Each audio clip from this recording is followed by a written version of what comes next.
You have established your manufacturing unit in right place, right state, right city. Why? Because we are highest consumers of gold. Telugu people or Telugu women are highest buyers of gold. After that, maybe Kerala, not Kerala, Tamil Nadu, after that Karnataka, fourth place is Kerala. But manufacturing side, Malabar Gold is one of the best organization.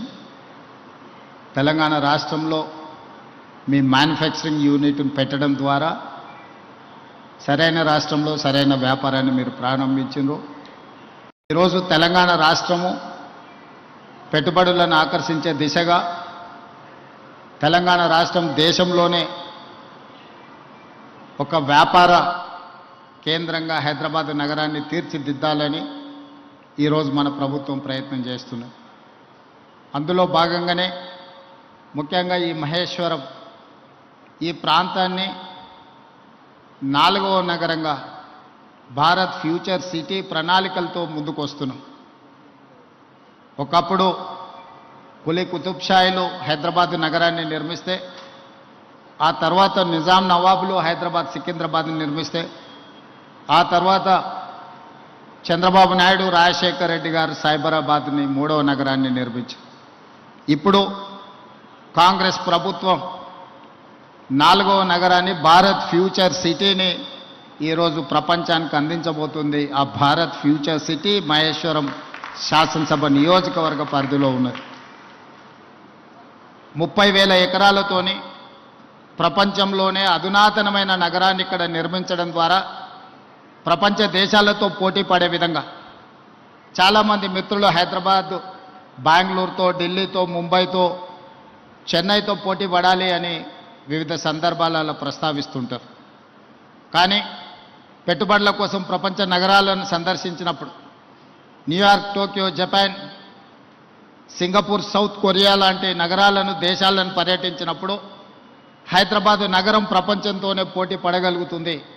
Hyderabad ప్రపంచంతో పోటీ పడగలిగిన నైపుణ్యత ఈ ప్రాంతంలో మన యువతలో ఉన్నది అని నేను, మా మిత్రులు శ్రీధర్ బాబు గారు భావించడంతో ఈరోజు భవిష్యత్ ప్రణాళికలను ప్రపంచంతో పోటీ పడే విధంగా తెలంగాణ రైజింగ్ 2047 విజన్ డాక్యుమెంట్ను ఈరోజు డిసెంబర్ 9, 2025 లోపల విజన్ డాక్యుమెంట్ను ఇవ్వడం, ఆ విజన్ డాక్యుమెంట్తో రాబోయే 100 సంవత్సరాలు తెలంగాణ రాష్ట్రానికి ఏం అవసరం ఉందో ప్రణాళికలు రచించి ప్రపంచంతోనే పోటీ పడే విధంగా మన రాష్ట్రాన్ని తీర్చిదిద్దాలనుకుంటున్నాం.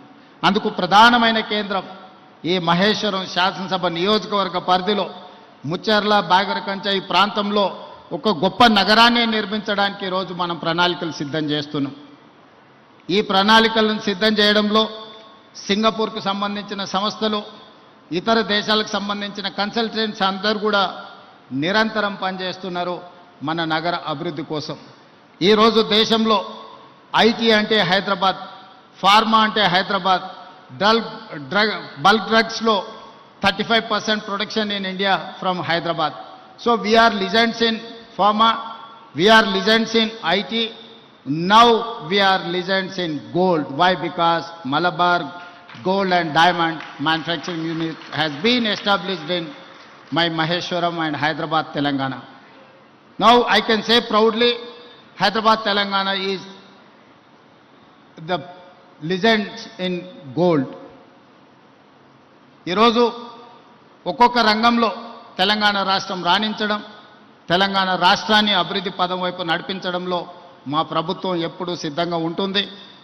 పెట్టుబడులను ఆకర్షించడమే కాదు, పెట్టుబడులు పెట్టిన వాళ్లకు పెట్టుబడులకు రక్షణ కల్పించి లాభదాయకంగా వాళ్ళ వ్యాపారాలు ఉండే విధంగా రాష్ట్ర ప్రభుత్వం సహకరిస్తుంది. రాష్ట్ర ప్రభుత్వం యొక్క విధానాలు మీరు 94 నుంచి 2004 వరకు 10 సంవత్సరాలు టీడీపీ ఉన్నా, ఆ తర్వాత 10 సంవత్సరాలు కాంగ్రెస్ ఉన్నా, ఆ తర్వాత 10 సంవత్సరాలు బీఆర్ఎస్ ఉన్నా, ఇప్పుడు మన ప్రభుత్వం వచ్చిన పెట్టుబడుల విషయంలో, పారిశ్రామికవేత్తల విషయంలో మన విధానాలు మారలేదు. ఇంకా విధానాలను అభివృద్ధి చెందుకుంటూ మెరుగైన అవకాశాలు కల్పించుకుంటూ ముందుకు వెళ్ళినాం. Our industrial policy, our investment policies have never changed. We are time and again governments are changing. From 94 to 2004 there was a TDP government. From 2004 to 2014 there was a Congress government headed by Rajshekar Reddy garu. From 2014 to 2024 headed by Mr. Chandrasekhar Rao. Now Congress party government is there. Governments are changing, but we have never changed our policies, our incentives. So I wanted to assure every investor, we are there to support, we are there to give incentives and everything. You can come and you invest, you can do your business. Telangana means business, Telangana means profit. Come and invest in Telangana. We are there to support. I wanted to once again congratulate Malabar team. Thank you. Thank you so much, sir, for all your valuable and inspirational words. ఎంతో స్ఫూర్తిదాయకమైన ప్రతి ఒక్క మాటని మాకు అందించారు. చాలా చాలా ధన్యవాదాలు. Now it's time to hear from the Vice Chairperson of the Malabar Group, whose vision and leadership